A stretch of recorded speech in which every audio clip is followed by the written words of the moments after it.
L'Union européenne doit cesser de financer le pillage de la RD Congo en soutenant la géocriminalité rwandaise. Dans la frénésie mondiale pour les minerais critiques, l'Union européenne, UE, joue un jeu dangereux. La République démocratique du Congo, avec 70% des réserves mondiales de cobalt et une part majeure du coltan, est un Eldorado pour la transition énergétique.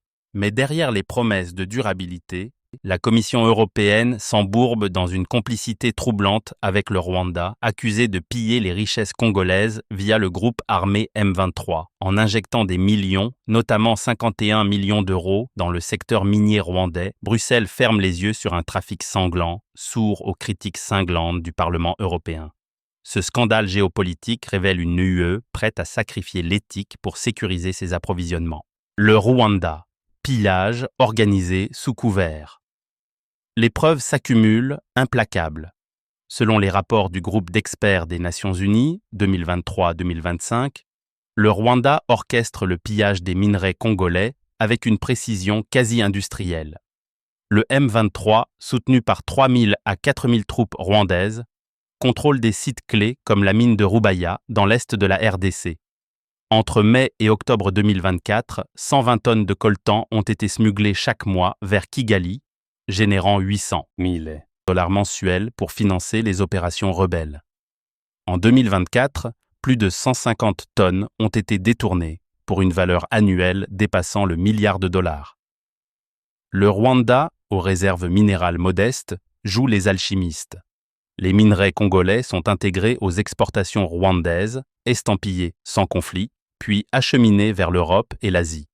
Entre 2021 et 2023, les exportations rwandaises de coltan ont doublé, passant de 1000 à 2000 tonnes, malgré une production locale marginale.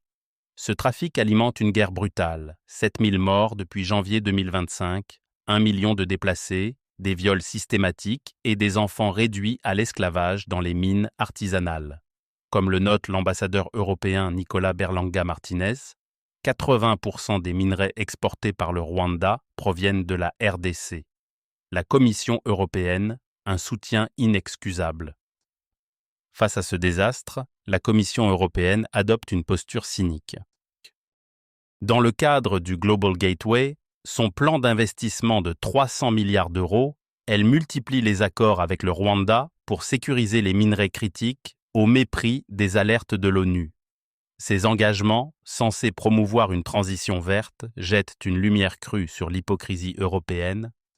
Mémorandum d'entente, MOU, du 19 février 2024, signé par Jutta Urpilainen, commissaire aux partenariats internationaux, et Vincent Biruta, ministre rwandais des Affaires étrangères. Ce MOU ambitionne de faire du Rwanda un hub régional pour les minerais, tantale, étain, tungstène, or, lithium.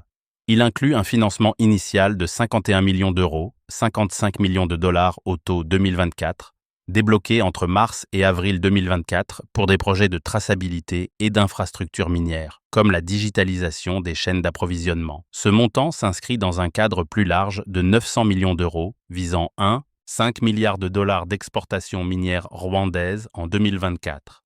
Déclaration avec la BEI, Banque européenne des investissements, 18 décembre 2023, signée par Gelsomina Vigliotti, BEI, et Uziel Ndagijimana, ministre rwandais des Finances, en présence d'Ursula von der Leyen et Paul Kagame. Elle finance des projets miniers durables et la création d'emplois qualifiés. Projet minier de 2023, lancé en juin 2023 lors du Forum économique UE et Rwanda.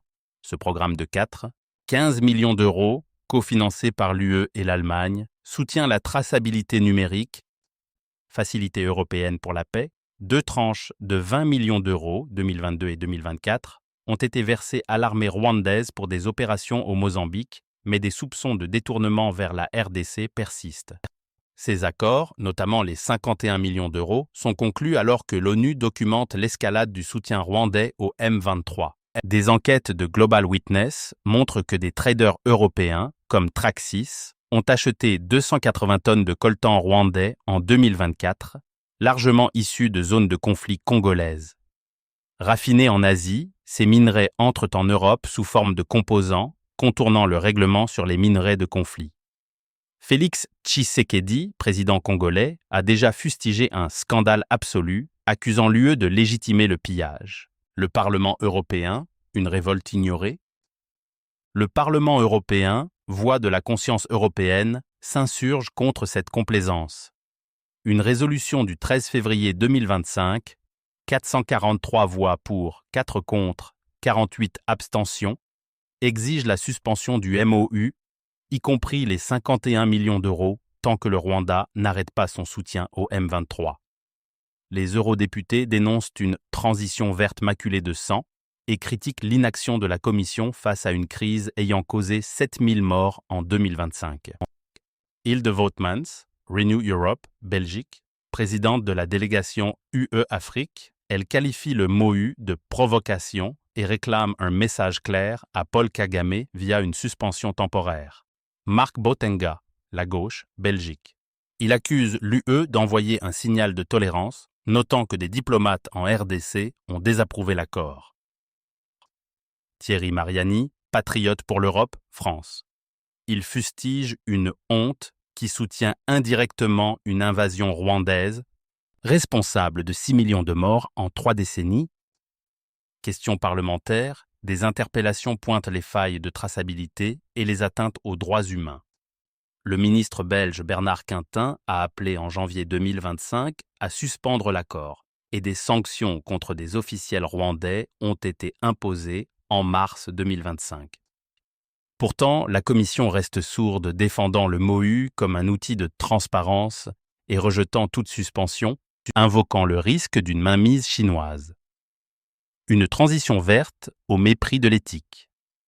L'acte sur les matières premières critiques, 2023, pousse l'UE à sécuriser ses approvisionnements, mais en misant sur le Rwanda, elle perpétue un néocolonialisme vert. En RDC, l'extraction artisanale piège des millions dans des conditions d'esclavage. L'UE doit cesser de financer le pillage. L'impact environnemental est tout aussi accablant. L'extraction illégale accélère la déforestation du bassin du Congo, libérant des milliards de tonnes de CO2, en contradiction avec les ambitions climatiques de l'UE. Mélanie Goubi dénonce le MOU comme une facilitation du pillage. La RDC, une riposte urgente. La RDC doit passer à l'offensive. La résolution du 13 février 2025 offre un levier. Kinshasa pourrait saisir la Cour de justice de l'UE pour violation des principes de cohérence politique ou négocier un partenariat direct, comme celui avec la Zambie, octobre 2023, des sanctions renforcées contre les officiels rwandais et une traçabilité via blockchain sont impératives. 64 ONG congolaises exigent l'annulation du MOU et un gel de l'aide à Kigali. Conclusion. L'UE face à son miroir. En injectant 51 millions d'euros dans le secteur minier rwandais, la Commission européenne ne se contente pas d'ignorer le pillage. Elle l'entérine, transformant la transition verte en une entreprise souillée de sang. Insensible aux cris du Parlement européen, elle sacrifie l'éthique sur l'autel de la géopolitique. La RDC, gardienne de ressources vitales, doit exiger justice. Bruxelles doit choisir une transition véritablement durable ou une complicité dans l'exploitation. L'histoire ne pardonnera pas son silence. Eugène Diomine Dongala, Démocratie chrétienne.